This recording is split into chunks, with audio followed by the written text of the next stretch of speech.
شكرا يا ربي شكرا هديت قلبي شكرا نورت دربي شكرا شكرا يا رب. ہاں تیسری چیز ولا تتركن صلاة مكتوبة متعمدا فإن من ترك صلاة مكتوبة متعمدا فقد برئت منه ذمة الله. اللہ کے نبی صلی اللہ علیہ وسلم فرماتے ہیں فرض نماز کبھی قصدن جان بوجھ کر مت چھوڑنا. گنجائش مت نکالنا. اہل حدیثو گنجائش نکالنے میں تم نے سب کے کان پیر ہاتھ کاٹ لیے, سب کو پھیل کر دیا. اللہ کے رسول نے کہا فرض نماز کبھی قصدن مت چھوڑنا. اس کا یہ مطلب نہیں کہ سنتیں چھوڑ دینا. گنجائش اہل حدیث بہت جلدی نکالتے ہیں, یہ کمی ہے اہل حدیثوں کے اندر. یہ نہیں دوسروں میں کمی ہو ہم اس کو بیان کریں, اپنوں میں بھی کمی ہو تو اس کو بھی بیان کرو, یہی انصاف کا تقاضا ہے. بہت گنجائش نکالتے ہیں اہل حدیث. اور ایک نوجوان نے تو جہاں تقریر کر رہا تھا کہ اپنی نظر کسی پر اچانک نظر پڑ جائے تو نظر جھکا لو, تو کہنے لگا مولوی صاحب اگر ایک نظر معاف ہے. ہم نے کہا کہنے لگا اگر نیچے نہ کروں ایک نظر سے دیکھتا رہوں تو. یہ گنجائش نکالنے والے لوگ ہوتے ہیں جو اس طریقے کی حرکتیں کرتے ہیں اور مسئلے پوچھتے ہیں. ان کو یہ نہیں معلوم کہ نظر فجاعت کیا ہوتی ہے. اچانک پڑ جائے وہ معاف ہے. اب تو جو بار بار جو ایک ہی نظر کو دیکھ رہا ہے تو یہ اچانک نہیں ہے, یہ جان بوجھ کر دیکھنا ہوا ہے اور یہ معاف نہیں ہے. گنجائش نہیں نکلے گی کہیں. فرمایا فرض نماز قصدن جان بوجھ کر مت چھوڑنا. جماعت کھڑی ہے, باپ بیمار ہے, گاڑی میں باپ کو رکھا جا چکا ہے, ہم باوضو ہیں, جلدی سے جاؤ مسجد میں فرض نماز پڑھ دو اور جلدی سے گاڑی لے کر اپنے باپ کو ہاسپٹل لے جاؤ. سنتیں چھوٹ رہی چھوڑ دو, فرض نماز تو پڑھ لیا. یہ مطلب ہے کہ فرض نماز کبھی کسی بھی حال میں مت چھوڑنا. یعنی اگر کسی مصیبت پریشانی میں اگر سنت مؤکدہ چھوٹ رہی ہے تو ایک چھوڑا جا سکتا ہے, لیکن فرض نماز نہیں چھوڑی جا سکتی ہے. فرض نماز کبھی کسی حال میں معاف نہیں ہے. فرض نماز کو ہر حال میں پڑھنا ہے. فرض نماز کو قصدن جان بوجھ کر مت چھوڑنا. آگے کا وبال بتایا فَإِنَّ مَن تَرَكَ صَلَاةً مَكْتُوبَةً مُتَعَمِّدًا فَقَدْ بَرِئَتْ مِنْهُ ذِمَّةُ اللَّهِ. جو فرض نماز قصدن جان بوجھ کر چھوڑے گا اللہ کے اوپر اس کی کوئی ذمہ داری نہیں رہے گی. اللہ اپنی ذمہ داری سے بری ہے. مرو کٹو. جب تم کو اللہ کی فکر نہیں ہے تو اللہ کو تمہاری فکر نہیں ہے. جب تم کو اللہ کا خیال نہیں ہے تو اللہ کو تمہارا خیال نہیں ہے. مرو کٹو. تم آسام میں بھی کاٹے جاؤ گے, برما میں بھی کاٹے جاؤ گے, گجرات میں بھی کاٹے جاؤ گے, اور گاجر و مولی سے بری طریقے سے کاٹے جاؤ گے. مولانا جرجیس اصغر علی صاحب, ہم جیسے مہمان آئیں گے تو سلاد بناؤ گے نا, مولی کو دھلو گے, چھلو گے, پھر کاٹو گے. مولی کو پھر بھی دھل لیا جائے گا, صاف کر لیا جائے گا, چھیل لیا جائے گا, پھر کاٹا جائے گا. لیکن جب اللہ کی نافرمانی تم کرو گے, نمازوں کو ترک کرو گے, اور جب اللہ کا تمہاری اوپر سے اپنی ذمہ داری کو ہٹا لے گا تو تم گاجر اور مولی سے بھی بری طریقے سے کاٹے جاؤ گے. نہ تم سے مرنے سے پہلے آخری تمنا پوچھی جائے گی, نہ غسل کا موقع دیا جائے گا, نہ طہارت کا موقع دیا جائے گا. جہاں ملے کاٹ دیا جائے گا.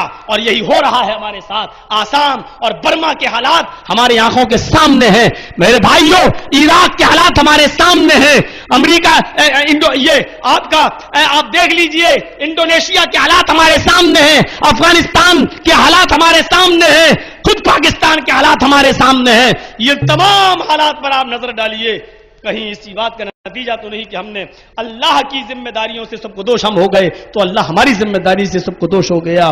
تم اللہ کو بھول جاؤ گے تو اللہ تمہیں بھول جائے گا. یہ تو ہونا ہی تھا. فرض نماز قصدن جان بوجھ کر مت چھوڑ. حضرت قاضی شریح جن کو حضرت علی نے قاضی بنایا تھا, ایک بار ان کا بیٹا کسی مدرسے میں پڑھتا تھا. بڑا دلچسپ واقعہ ہے. ان کا بیٹا کسی مدرسے میں پڑھتا تھا اور نائی کی دکان پہ چلا گیا بال بنوانے کے لیے. بیٹھ گیا, نمبر لگا تھا. 2-3 لوگوں کے بعد نمبر آیا, اس نے بال کٹوا لیے. بال جب کٹوائے تو عصر کی جماعت نکل گئی. جب مدرسے پہنچا تو دیکھا کہ امام صاحب سلام پھیر چکے تھے. اس نے جلدی سے وضو بنایا اور نماز قضا کر لی. استادوں نے پکڑا, ادھر آؤ, کہاں تھے, جماعت سے نماز کیوں نہیں پڑھی؟ بولا بال بنوانے چلا گیا تھا. کہا اتنے ٹائٹ ٹائم میں, اتنے کم وقت میں تم نے حجامت کیوں بنوائی؟ شیڈیول اتنا ٹائٹ کیوں رکھا تم نے کہ بال بعد میں بنوا لیتے؟ کہا کہ نمبر لگا تھا. کہا کچھ نہیں. کہا استاذوں نے کہا کیا سزا دوں اس کو؟ تو کہا کہ ایسا کرو، قاضی شرح اسی کا باپ تو جج ہے، سب کا فیصلہ کرتا ہے، اسی کی عدالت میں مقدمہ دائر کر دو اس کے بیٹے کا، دیکھیں اپنے بیٹے کے بارے میں کیا فیصلہ کرتا ہے۔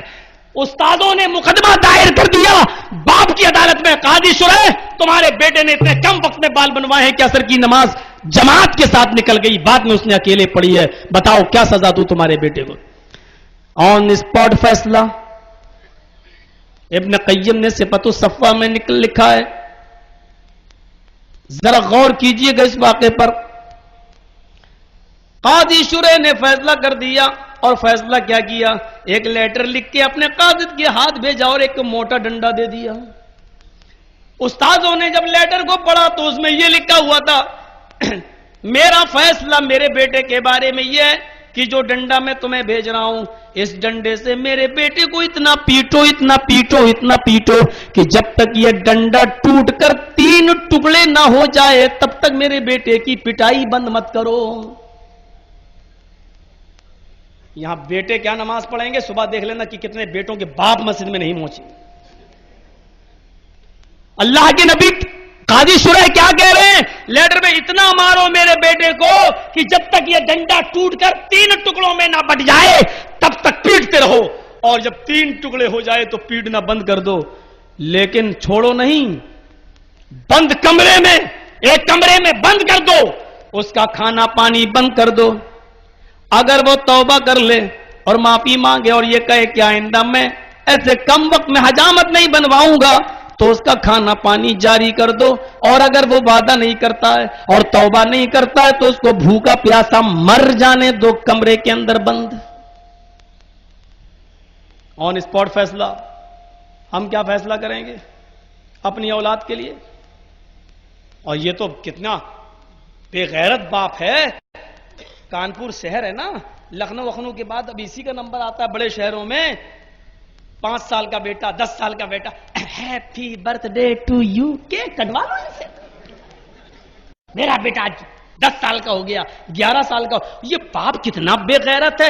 میری سمجھ میں نہیں آتا ہے کہ یہ خوشی منا رہا ہے اپنے بیٹے کے 10 سال ہونے پر۔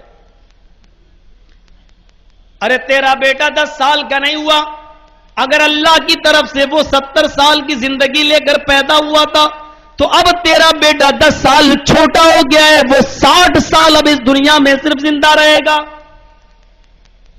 تو خوشیاں منا رہا ہے کہ میرا بیٹا بڑا ہو گیا، بڑا نہیں ہوا۔ تیرا بیٹا 10 سال قبر سے زیادہ قریب ہو گیا ہے، اپنی موت کے قریب ہو گیا ہے۔ کتنا بے وقوف اور پاگل ہے یہ باپ جو اپنے بیٹے کی قبر کے قریب ہونے پر خوشیاں منا رہا ہے۔ کتنا بے غیرت ہے یہ باپ جو اپنے بیٹے کی موت کے قریب ہونے پر خوشیاں منا رہا ہے۔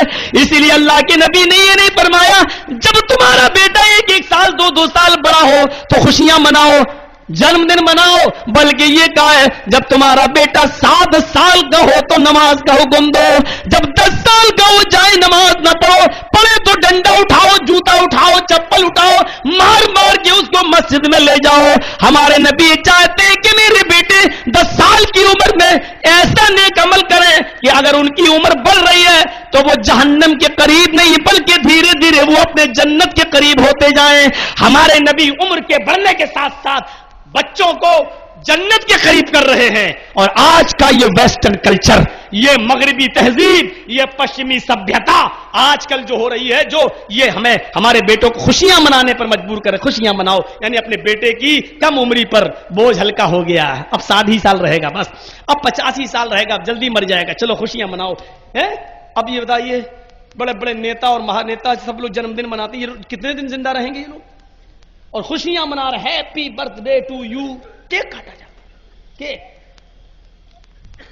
کوئی 80 لاکھ کا کیک کاٹ رہا ہے، کوئی 1 کروڑ کا کیک کاٹ رہا ہے، یہ ہو رہا ہے آج کل۔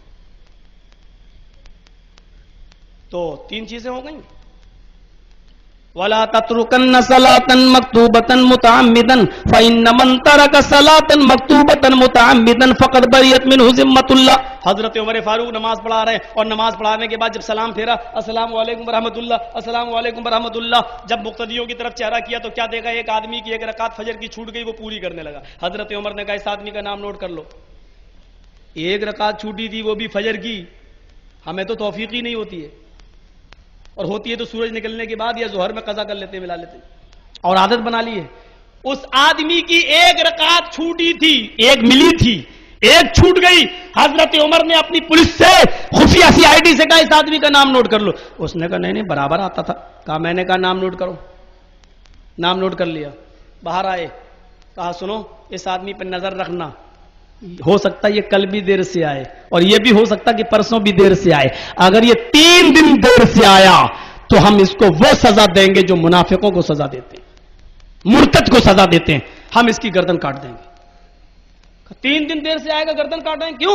کہا ہم نے اللہ کے نبی سے سنا ہے کہ منافقوں پر 2 نمازیں بڑی بھاری گزرتی ہیں، ایک فجر کی اور ایک عشاء کی، یہ فجر کی اور عشاء کی نماز میں سستی کرتے ہیں، اگر یہ منافقت آج اس کے دل میں آئی ہوگی تو یہ کل بھی دیر سے آئے گا اور پرسوں بھی دیر سے آئے گا۔ CID والا کہنے لگا امیر المومنین، پیشاب پائخانہ دنیا کی بہت سی ضرورتیں ہیں، ہو سکتا ہے آج دیر ہو گئی ہو، بیچارے کی آنکھ لگ گئی ہو، یہ برابر آتا ہے۔ کہتے ہیں اللہ کرے کہ وہی ہو جو تم کہہ رہے ہو، لیکن یہ بھی ہو سکتا ہے کہ آج ہی اس کے دل میں شیطان نے گھر کر لیا ہو اور منافقت ڈال دی ہو۔ اگر منافقت ڈالی ہوگی تو کل بھی دیر سے آئے گا اور پرسوں بھی، اگر کل دیر سے نہیں آئے گا تو چھوڑ دوں گا، اور اگر کل بھی دیر سے آیا اور پرسوں بھی دیر سے آیا تو میں اس کو اس دنیا میں زندہ نہیں رکھوں گا۔